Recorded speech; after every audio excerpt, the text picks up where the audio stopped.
Hey, good day. Ben here for Studio on the Lake. Hey, here's a little tutorial.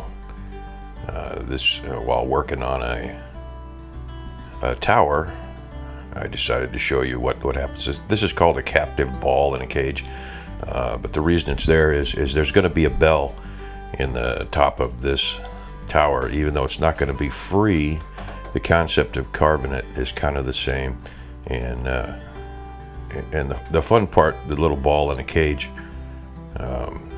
is an old wood carving whittling trick that folks did. It also falls along the lines of the chains. People that would carve out a chain. Some of them done them as small as a matchbook. Others a little bit larger. I suppose one of these days I'll show you that. It's kind of unique. You end up with a chain, and then obviously these guys, to make it more gimmicky, had to put something on the end of it, and that was a ball. This thing, as you're going along here, I know what it looks like. It's a tower. So don't get all excited. This is a tower, even though it doesn't look like a tower right now, but it soon will. And I'll intentionally stay away from a lot of this stuff. All right, so there we fixed it up quite a bit. That is the top of the tower, not what you thought it was before. And I'm starting to cut in and cut around the pillars that go on the outside of this thing. And as I was doing this, how this thing kind of came about, this was originally going to be a video on this tower, but then I thought, well, this would be a fun time to show how you do a captive object in the center. And this is a poor example of that. So here we go. You start out with a block, okay? And this is kind of unique, and I'm not going to square it up 100%, but a fun little story, and something I always thought was kind of neat. Many years ago, when I was in Germany, we had a young kid, 14, 15, would come over to the house. He was a German kid, and he was actually interested in one of my daughters, but she wasn't interested in paying any attention to him.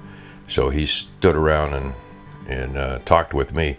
And I thought it was interesting, because what happened in their school system there is if they don't pass certain criteria, they end up going to a technical high school, for lack of better reference, as opposed to a college prep. So, and he had been shifted off to a machinist school, and he brought over a piece of about this size that was a piece of steel that they'd cut off with some slag. And you'll notice I'm putting reference lines around the center of this, but it was just a square cut off with a torch, and they gave him hand files and sort of stuff. And his job that semester was to turn this square into a perfect square, where they could take calipers and gauges and check it out. And he brought back a couple months later a beautifully polished square. And I asked you how his grade went on that, and he ended up with a B. I thought that was kind of interesting. So then the second semester, he got another slag chunk, and this time he was allowed to use the mills and the machines. And the concept was to teach someone how to do stuff with the simple tools, the files, and the equivalent of woodwork would be the chisels and the knives. And then second, the power tools. And the concept was en route to becoming a journeyman and a master machinist.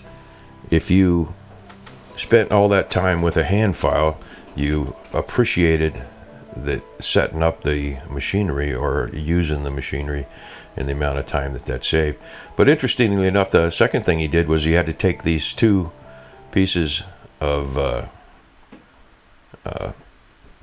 steel that he turned into a square, and the third and fourth semester respectively, one was turned into a circle or a spear, a ball for lack of better reference, with hand tools, and then he was allowed to use the machinery to make this. So here we go. You got a ball, and that's how you get the ball out. And you saw me taking down facets around the edge. If you want to go back and run that through while I'm busy shooting my mouth off. But so that's how you turn a square into a ball. And then once you get that taken care of, and you do that by blocking that thing out. This is the whole principle of carving right here, carving the faces, the whole 9 yards. So now I'm laying out the cage on the outer portion, and this is going to be a cage on the outside, and then we'll carve everything away, leaving the cage portion and end up with a ball in the middle. Keep in mind that whatever bites you take out of the ball as you're making this thing, you're going to have to fix later on, and it's really hard to hold a ball that's been freed up, although kind of whopper-jawed inside of this. So this is kind of a fun little deal. I'm going to end up taking most of this stuff out of here, leaving, oh heck, 1/8 of an inch on the center, and you're going to see that. There's the 1/8 of an inch. I'm going on either side of those reference lines. And the top will have a circular. You'll kind of see how that comes out. And I'm just marking that up with my wood burner, as you can see. You see me stopping halfway. At this point, I hadn't decided if I was leaving that portion in the middle or not, and it turned out that I'm not. And now I'm only going, oh heck, 1/8 of an inch deep, maybe a little bit deeper. And I'm trying to leave the cage, and then always keeping in mind that there is going to be a ball in the center of this when I undercut it underneath the cage. So I'll quit talking for a while and you can watch what's going on here.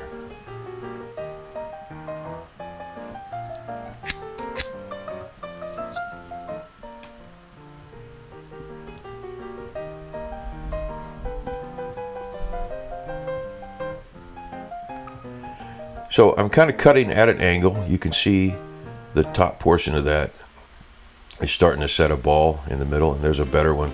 And those ridges that are in between, we're going to take off here in just a minute. I did say this did start out as a tower with a bell out of the Jordy's Cottonwood, and I got sidetracked, and I thought that this might be a good lesson or tutorial and show kind of a fun thing. You see there, I almost cut through the edges of that. If you did that cage, then you've screwed the whole project up. So you have to be really careful. You can do this with knives, with just a knife or a pocket knife. It's very painful, and you have to take off little bitty slivers. Always trying not to cut through that. So there we've kind of got a cage on the outside, and you can see that there's a ball starting to develop in the middle. If you look at the top of that on my left-hand side and the bottom, I have went through the edge of the cage, starting to free the ball up, and now I'm undercutting the cage, and you see that ball starting to take kind of a I don't know, it's got little ridges and all kinds of crap in there. The better job you do at this point, the less work you have to do later on trying to hold that ball still and visualize it inside of a cage and make it round and get all these little parts and pieces. And since this was a demo, I didn't take a whole lot of time to make that ball perfect, but there's a couple of ridges that you just saw that had not been cut through. So here's the final cut through. This thing is all freed up inside of here, and in just a second you're going to see it break free. And that's kind of the fun part, but then that's really where the work begins, because you're trying to get that thing to flop around in there free and rattle without falling through the holes. If you make it too small, obviously it'll come through the cage. And I apologize for the focus on this. I probably should dust off my camera. But you can see me poking it with a knife, and it is sort of free in there. So I'm coming in and freeing up the edges of the cage.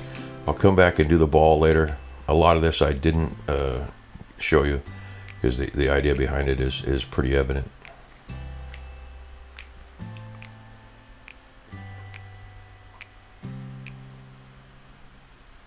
I don't know what the use for this is. It's just a novelty type of trick. But again, how it did start out is I'm going to show you how I'm going to put that bell up in the bell tower.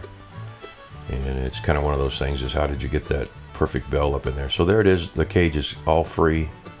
The ball is working in the side, in the middle of it.